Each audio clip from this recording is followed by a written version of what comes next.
I was talking to somebody, and somebody immediately appeared, leaned on a post, very tall man, and just kept staring like he was listening to the conversation.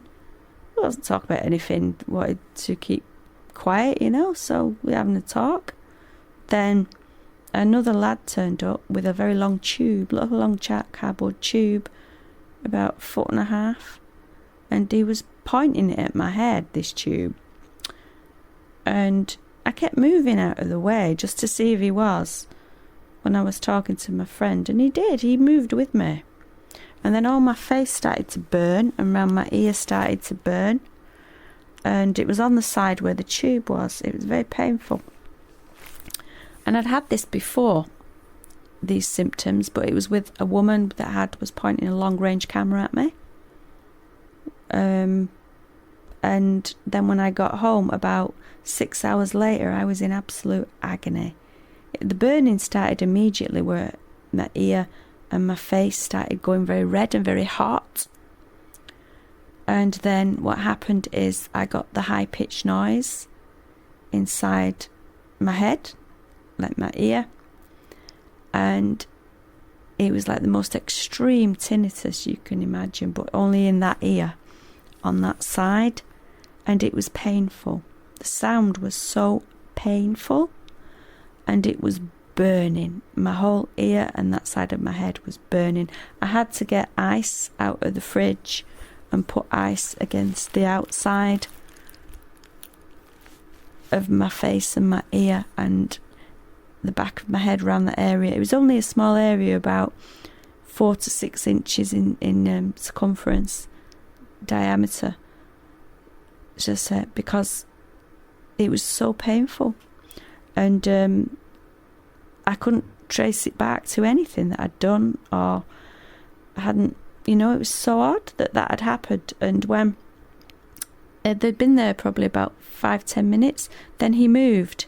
They both moved at the same time. The tall man that was in this conversation, he was there for a while, and then the other lad with the tube appeared. He got out of the car from the car park, and he got on the public transport that I got on.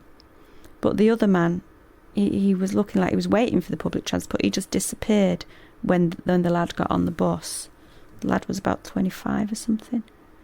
So I don't know how that could have happened. I don't know what it was or how it could have happened. I just know that it started when I was there, and my front teeth, my top front teeth, not any others, about my top front teeth, the ones you can see when you smile, all those were absolutely hurting.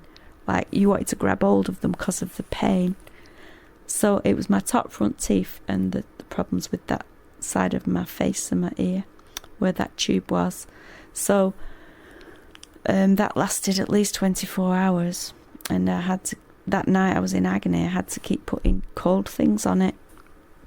And then the day after, there was like fluid coming out of my ear, which isn't unusual since all this stuff has started with these people doing this. Then that is, that sort of thing has happened twice. So that's one day, but there is never a day where the stuff I've told you, the following and the saying things like that, what I've just discussed, that don't happen. Or they're being woken up earlier than you want to be. Sometimes woken up by drilling and banging. And then you have the rat with the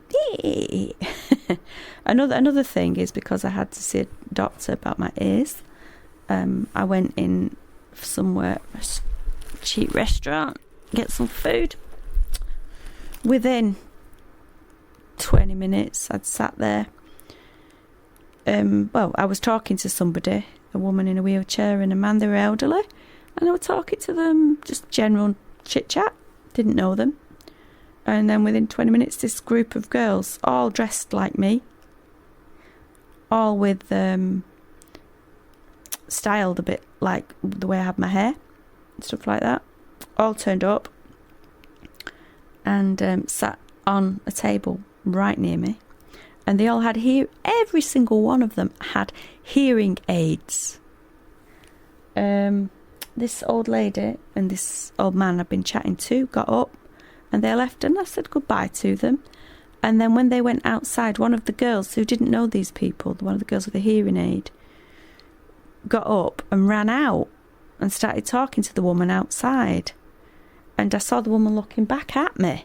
So I thought that was weird. What are these people doing this for? Do they, So they're talking to this woman and then she's looking back at me. I didn't know them. And then she came back in, smiling, sat down and began communicating to her friends in sort of mumbles and sign language. I just thought that was odd. And also that was at my appointment where I had, and it wasn't near the hospital, that was in the town in between, that I had for my ears, and that happened. And also on the bus, on the way down, this lad got on just a couple of stops after me, and he just sat right near me, and he just put his hands over his ears, like he didn't want to hear anything. And yeah, you might say, oh, he's autistic or something, but I was wearing earplugs because at that point I had a hypersensitivity to sound. It was very painful because of all the stuff that had been done to me. So you see, I had that happening. One day I'm going for an appointment for my ears at the hospital. This lad gets on the bus stop, 2 stops after, sits right next to me, puts both of his hands very obviously over his ears. Does he travel around like that all the time, or just does he do it on buses? So he's doing that. And then when after my appointment I come in this cafe restaurant thing, which is 5 miles away from the hospital, and immediately all these girls come in. They start talking to somebody who sat next to me outside, pointing at me, who I don't know, and presumably they don't know. They didn't let on to them when they saw them. And they've all got hearing aids in, and they're all dressed like me, with the hair done the same as mine, and the hair dyed the same colour as mine. And if you listen to my other audio, you'll know that I was sent stuff and by somebody with an email address which was stone deaf and all that. And another thing that happened was, last one this, but this is how bizarre it is, and this is how it's all done. So the German Eastern Bloc way of getting people out of society by trying to convince them or others that they're mad. And if you put enough events like that in somebody's life so that it becomes their life, and you stop them from doing normal things, then the person might make the mistake of just talking about nothing but those things. So in which case they would come across as crazy, which is the whole goal and idea of this. Put enough stupid events that seem that they could be coincidental, but they're not. Now, if you write these things down in a diary, there's no way all those coincidences would happen to anybody. But using the left brain, common logic, they can say, oh, well, it would do, because that is the goal of this so-called programme. Whether it's being used by the government or other agencies, I don't know. But there certainly are a lot of people taking part in it. Okay, that's just some typical things and typical 2 days in the life of. Thank you for listening. Bye.